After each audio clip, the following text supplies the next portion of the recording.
Ketemu lagi dengan Ki Dalang Matematika. Seno, guruku Wadi ya nopo? Lah kok ora bosol karo gurune. Ora ana critane Seno basa. Ya sinau, gawe crita dhewe. Saiki kan ana mulak to no. Sinau ya. Ya seneng ngono nggo bahasa Indonesia wae ya no. Iya, Hadi guruku, iya. Mau belajar apa ini Pak Hadi? Ya neruske sifat-sifat sing wingi kae to. Ya. Ya kono lek nggatekke tenan ya. Iya, siap Hadi guruku. Oke, kali ini kita akan mempelajari lebih lanjut mengenai sifat-sifat perpangkatan. Ini sifatnya pengembangan. Nanti disertai dengan contoh-contoh bagaimana cara menyelesaikan soal. Oke, kita awali nomor 1. Yaitu A kali B dipangkatkan N. Ini sama dengan berapa? Kita jabarkan bahwa A kali B dipangkatkan N.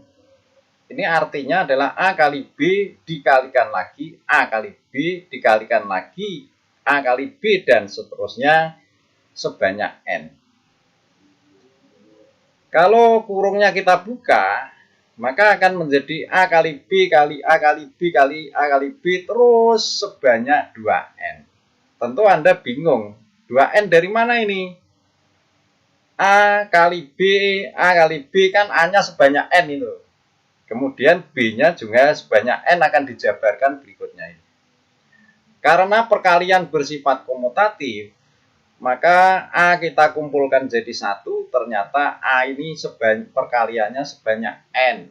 Kemudian B juga dikalikan sebanyak N. Dari situ maka dapat disimpulkan bahwa A kali B pangkat N itu sama dengan A pangkat N kali B pangkat N. Berikutnya adalah yang kedua, yaitu A dibagi B dipangkatkan N. Ini sama saja dengan A per B pangkat N. Nah, sekarang bagaimana penjabarannya? Ya, kita jabarkan menurut arti perpangkatan, yaitu A per B kali A per B dan seterusnya hingga sebanyak N. Nah, kita ingat bahwa perkalian pecahan ini adalah pembilang kali pembilang, penyebut kali penyebut. Akibatnya pembilangnya A kali A kali A dan seterusnya sebanyak N, dan penyebutnya adalah B kali B kali B sebanyak N. Sama dengan A pangkat N per B pangkat N. Dari situ maka dapat disimpulkan bahwa A dibagi B pangkat N itu sama saja dengan A pangkat N dibagi B pangkat N. Seno, ada apa? Sudah paham kamu, Sen? Sudah, Pak Guru, tapi masih ada pertanyaan. Tanya apa coba? Kesini dekat saja. Aduh, lah kok malah gaduk sirai gurune loh. Maaf Pak Guru, tidak sengaja, ini kan gadukan kasih sayang Pak Guru. Apa ya gitu ya? Iya. Tanya apa coba? Kalau penjumlahan dan pengurangan dipangkatkan apakah berlaku Pak Guru? Kamu pancen murid saya yang paling pinter Seno. Oke, pertanyaan yang bagus. Ya, silakan duduk kembali, nanti saya jelaskan lagi. Iya. Baik, pertanyaan yang diajukan oleh Seno ini adalah sangat bagus sekali. Yaitu, apakah A ditambah B pangkat N sama dengan A pangkat N ditambah B pangkat N? Dan juga A dikurangi B pangkat N sama dengan A pangkat N dikurangi B pangkat N. Untuk mematahkan ini berlaku apa tidak? untuk mengetahui di kelas 8 pada materi bentuk aljabar kita sudah pernah mempelajari tentang kuadrat suku 2. Yaitu di sana ada dua pengkuadratan penting seperti ini, bahwa A ditambah B pangkat 2 ini tidak lain sama dengan A pangkat 2 ditambah 2AB ditambah B pangkat 2. Begitu juga dengan A dikurangi B pangkat 2. Ini tidak lain adalah sama dengan A pangkat 2 dikurangi 2 kali A kali B ditambah B kuadrat. Nah, dari dua pernyataan ini sudah mematahkan bahwa kalau berlaku A ditambah B pangkat N ini berlaku A pangkat N ditambah B pangkat N, tentu A ditambah B pangkat 2 atau kuadrat tidak lain harusnya A kuadrat ditambah B kuadrat. Nah, karena di sini tidak demikian, maka untuk penjumlahan dan pengurangan bilangan yang dipangkatkan ini tidak berlaku seperti demikian ini. Oke, sudah paham misalnya? Ya, sudah paham Mbak Di. Ya, maka sekarang kita lanjut berikutnya yaitu soal-soal berbagai model dalam perpangkatan. Nomor 1, sederhanakan dalam bentuk pangkat dari 2 pangkat 3 kali 8 pangkat 2 dipangkatkan lagi 2. Untuk menjawab ini, menurut sifat yang kemarin sudah kita pelajari, yaitu seperti ini. Ya, seperti ini. Jadi 2 pangkat 3 kali 2 dikalikan lagi 8 pangkat 2 kali 2. Nah, sedangkan hasilnya adalah 2 pangkat 6 kali 8 pangkat 4. Nah, dalam perkalian perpangkatan ini tidak berlaku apabila bilangan pokoknya ini nih. Ini ya 2 dan 8 ini kan tidak sama nih. Tetapi 8 ini punya potensi disamakan karena 8 ini bisa diubah menjadi 2 pangkat seperti berikut. Akibatnya seterusnya dan ketemunya bentuk yang paling sederhana adalah 2 pangkat 18. Ini contoh yang pertama bisa Anda pahami. Contoh yang kedua, bentuk sederhana dari 3x pangkat 5 y pangkat 4 z pangkat 7 dikalikan dengan 5x kuadrat y pangkat negatif 6 z pangkat 2. Ini berapa? Untuk menjawab ini saya kira tinggal ini 3 kali ini soalnya tadi, terus kita selesaikan, bilangan kita kalikan. Kemudian di sini X-nya pangkat 5. Di sini X-nya pangkat 2. Kali pangkatnya tambah.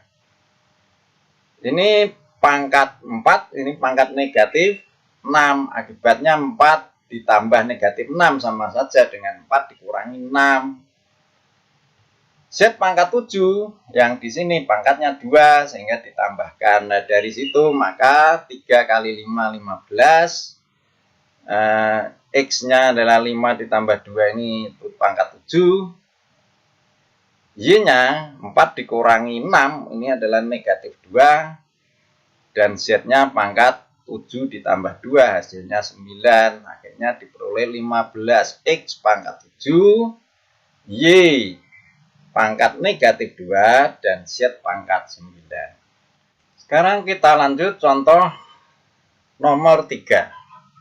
Bentuk sederhana dari 20x pangkat 3 Y pangkat negatif 4 dibagi 2x pangkat negatif 6 Y pangkat negatif 2 dipangkatkan lagi dengan 3 dibagi dengan 16x pangkat 2 Y pangkat negatif 6.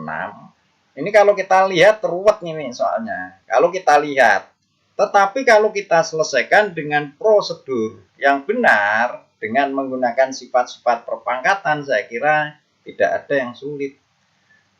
Jawabnya, perhatikan jawabnya berikut. Ini soalnya saya tulis lagi. Terus berikutnya, untuk menyelesaikannya, koefisiennya dibagi. 20 dibagi 2. X pangkat 3 dikurangi 6. Dari mana ini? Di sini X-nya pangkat 3 dibagi yang di sini X-nya pangkat 6. Dibagi, pangkatnya dikurangi. Kemudian Y-nya adalah negatif 4 di sini. Dikurangi negatif 2. Sama saja ditambah dengan 2. Terus dipangkatkan lagi dengan 3. Berikutnya lagi, 20 dibagi 2, 10. X pangkat 3 dikurangi 6 ketemu negatif 3. Y ketemunya negatif 4 ditambah 2 ketemu negatif 2 dipangkatkan 2. Pangkat dipangkatkan, pangkatnya dikalikan. Akibatnya diperoleh seperti ini. 3 negatif 3 kali 3 negatif 9 negatif 2 kali 3 negatif 6. Dibagi, sekarang baru kita selesaikan dibagi. Yang atas yang dibagi ini sudah selesai, sekarang kita bagi. Bilangannya ini 10 dibagi 16, 5/8. Ini sudah kita sederhanakan. Dibagi, pangkatnya dikurangi. Loh, ini kok ditambah? Karena dikurangi negatif. Sehingga diperoleh 5/8 X pangkat negatif 11 Y pangkat 0. Ini negatif 6 ditambah 6, 0 ini. Sehingga pangkat 0 ketemu 1. Maka 1 dikalikan 5/8. Ya 5/8 X pangkat negatif 11. Oke, sekarang kita lanjut yang keempat. Nilai X dari 3 pangkat 5X dikurangi 16 sama dengan 27 pangkat X. Nah, ini kita menentukan nilai X ini. Sulit nih kelihatannya ya. Tapi kalau kita sekali lagi diselesaikan dengan prosedur yang benar, saya kira tidak ada masalah. Untuk menjawab ini, di sini bilangan pokoknya 3. Sedangkan yang di ruas kanan, bilangan pokoknya adalah 27. Tetapi kita ingat bahwa bilangan 27 sebetulnya berpotensi dijadikan bilangan pokok 3. Yaitu tidak lain adalah 3 pangkat 3. Akhirnya diperoleh 3 pangkat 5X dikurangi 16 sama dengan 3 pangkat 3 dipangkatkan X. Nah, dipangkatkan, pangkat dipangkatkan lagi, pangkatnya dikalikan. Akhirnya ketemu 3 pangkat 5X dikurangi 16 sama dengan 3 pangkat 3X. Dari situ terlihat bahwa bilangan pokoknya sama, hasilnya sama, tentu pangkatnya sama. Maka 5X dikurangi 16 sama dengan 3X. Jadi pangkat ini dengan ini mestinya sama itu. Nah, ini persamaan linier satu variabel pernah dipelajari di kelas 7. Nah, kita ingat kembali di sana, maka ini kita jadikan satu dengan cara pindah ruas ya. Jadi 3X dipindah ke ruas kiri menjadi negatif. Sedangkan negatif 16 pindah ruas kanan menjadi positif. Nah, 5X dikurangi 3X. Hasilnya adalah 2X sama dengan 16. Maka X sama dengan 16 dibagi 2, ketemu 8. Demikian saya kira contoh-contoh soal yang bervariatif. Nanti apabila kurang jelas lagi bisa ditonton videonya berkali-kali. Saya kira dari saya cukup sekian. Terima kasih. Sampai jumpa. Thank you.